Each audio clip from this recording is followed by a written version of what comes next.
Assalamualaikum warahmatullahi wabarakatuh. Perkenalkan, nama saya Muhammad Hanif dengan NPM 210210048.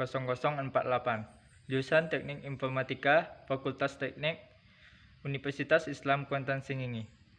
Di video kali ini saya akan memposisikan diri sebagai mahasiswa yang sedang sidang skripsi. Video presentasi ini merupakan tugas dari Bapak Aldi Pama, Kasam Bamula, SPD, MPD. Mata kuliah Bahasa Indonesia. Skripsi yang akan saya presentasikan di video kali ini merupakan skripsi dari Wabda Adita, Program Studi Teknik Informatika, Universitas Yogyakarta 2015, dengan judul Pengembangan Game Edukasi Lingkungan Berbasis Android. Oke, langsung saja kita ke presentasinya. Baiklah, langsung saja kita masuk ke bab 1 pendahuluan, latar belakang. Di Indonesia, jumlah sampah mengalami peningkatan seiring dengan pertambahan penduduk. Kementerian Lingkungan Hidup 2012 menyatakan bahwa volume sampah dalam 3 tahun ini menunjukkan kenaikan secara signifikan. Sampah rumah tangga yang jumlahnya lebih dari 50% total sampah ternyata belum ditangani dengan baik. Fakta penanganan sampah tersebut di atas juga menunjukkan perilaku masyarakat yang belum mempedulikan sampah rumah tangganya, terlebih terhadap lingkungan.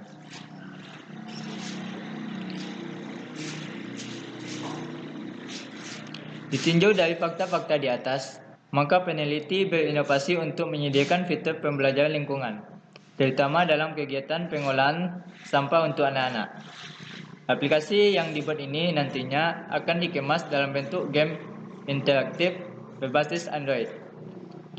Game yang diciptakan ini harapannya akan memberikan pengetahuan dan menciptakan kesadaran kepada anak-anak dan akan pentingnya menjaga lingkungan. Pola hidup cinta lingkungan akan ditanamkan ini diawali dari hal-hal yang kecil dalam kehidupan, yaitu membuang sampah secara benar. B. Identifikasi masalah. 1. Kurangnya peduli masyarakat akan pentingnya kelestarian lingkungan. 2. Media edukasi lingkungan yang ada dirasa belum memadai. 3. Jumlah game edukasi pada saat ini masih kurang dibandingkan game yang lain. C. Pembatasan masalah. Dengan mempertimbangkan masalah yang akan dihadapi, penulis membatasi permasalahan pada pengembangan game edukasi lingkungan berbasis Android. D. Perumusan masalah. 1. Bagaimana pengembangan game edukasi pada perangkat berbasis Android?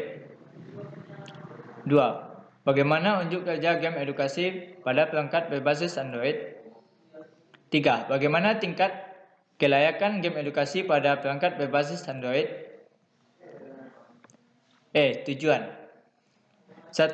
Mengembangkan game edukasi pada perangkat berbasis Android. 2. Mengetahui unjuk kerja game edukasi pada perangkat keras berbasis Android. 3. Mengetahui kelayakan dari game edukasi pada perangkat berbasis Android. F. Manfaat penelitian. Hasil penelitian ini dapat dijadikan referensi untuk mengembangkan game berbasis Android. Mengetahui kelayakan dan dari kualitas game edukasi. Game edukasi yang telah lulus uji kelayakan dapat dijadikan media edukasi terhadap lingkungan pada anak-anak. Selanjutnya kita masuk kepada bab 2, kajian pustaka. Yang pertama yaitu game.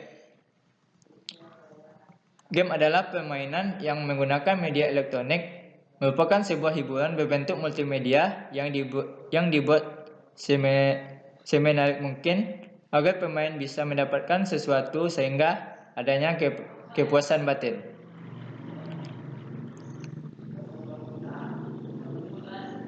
Dua, game edukasi.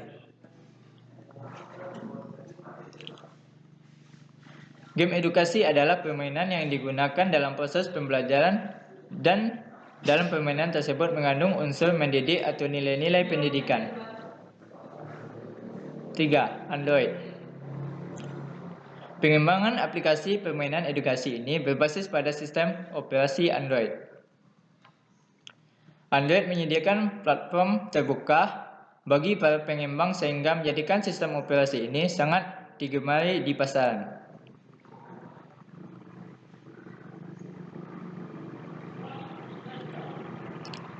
Empat, Unified Model Language.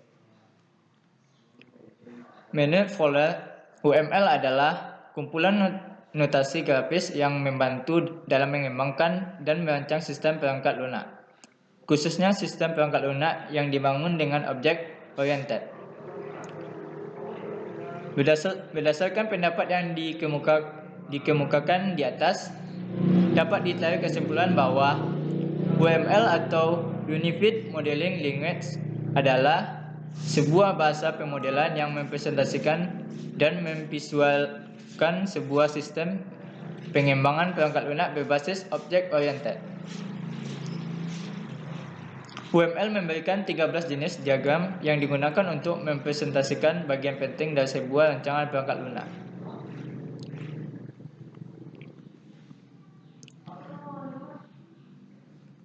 Berikut deskripsi diagram UML. Yang pertama yaitu activity, menggambarkan proses aplikasi tingkat tinggi, termasuk aliran data atau untuk model logika yang kompleks dalam sistem. Yang kedua, class, menunjukkan sekumpulan elemen model statis seperti kelas dan jenis isinya dan hubungan mereka. Yang ketiga, communication, menunjukkan contoh dari kelas, hubungan antar kelas, dan alur pesan antar mereka. 4. Komponen, menggambarkan komponen yang membentuk sebuah aplikasi. Lalu, composite struktur, menggambarkan internal dari sebuah pengklasifikasi. Lalu deployment, memindahkan artefak ke node. Interaction overview, sebuah varian dari aktivitas yang mengontrol aliran dalam proses sistem. Objek, menggambarkan objek dan relasi di sebuah titik waktu tertentu. Package, menunjukkan bagaimana elemen model akan disusun. Lalu sequence, interaksi antar objek. State machine, menjelaskan lingkungan sebuah objek atau interaksi di dalamnya, maupun transisi antara lingkungan. Timing, menggambarkan perubahan keadaan dari waktu ke waktu. Lalu use case, bagaimana pengguna berinteraksi dengan sistem.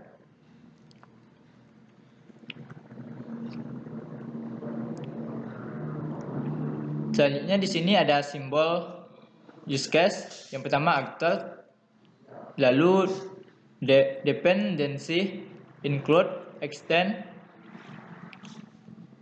generalization, association, system, use case, interaction.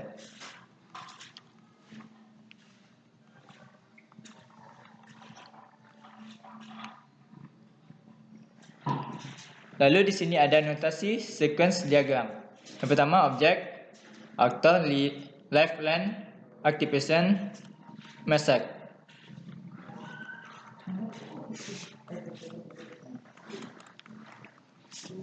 Selanjutnya di sini 5 pengujian perangkat lunak.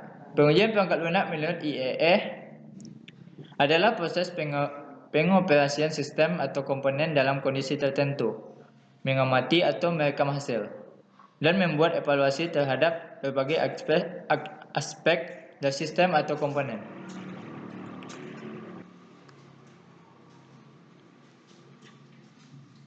Spessman menyebutkan bahwa pengujian perangkat lunak sebenarnya merupakan sebuah proses verifikasi dan validasi. Verifikasi adalah tahapan rekayasa perangkat lunak untuk memastikan produk yang dihasilkan dari aktivitas pengembangan sesuai dengan spesifikasi yang ditentukan. Sedangkan validasi merupakan tahapan untuk memberikan penilaian produk sesuai dan memuaskan keinginan dari pemangku kepentingan. Selanjutnya yaitu teknik pengujian.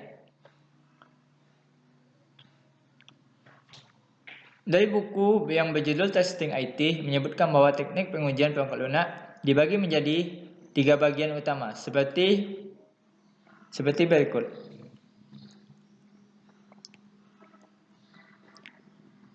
Yang pertama, positive and negative testing, white box and black box testing, automated software testing, equivalence party tuning, instructive testing, random testing, state transition, state testing, state testing.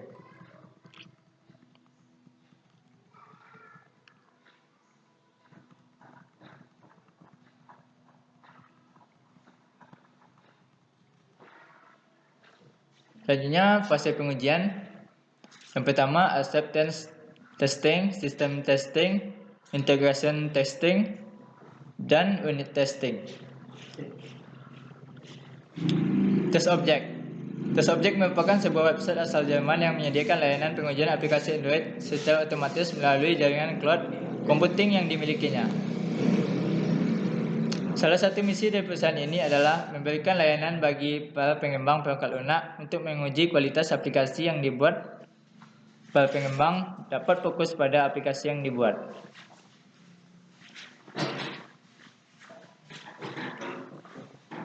Selanjutnya di sini hasil penelitian yang 8.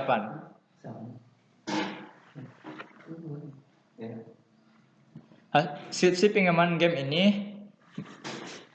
sebagai teknologi game masa kini yang bersifat cross-platform, yaitu dengan basis kode yang sama. Game dapat dijalankan di banyak platform, dan penelitian ini penulis menggunakan metode pengembangan SDLC dengan model proses waterfall.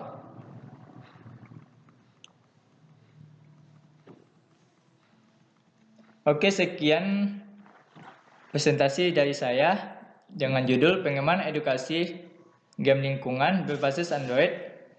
Sekian, terima kasih. Assalamualaikum warahmatullahi wabarakatuh.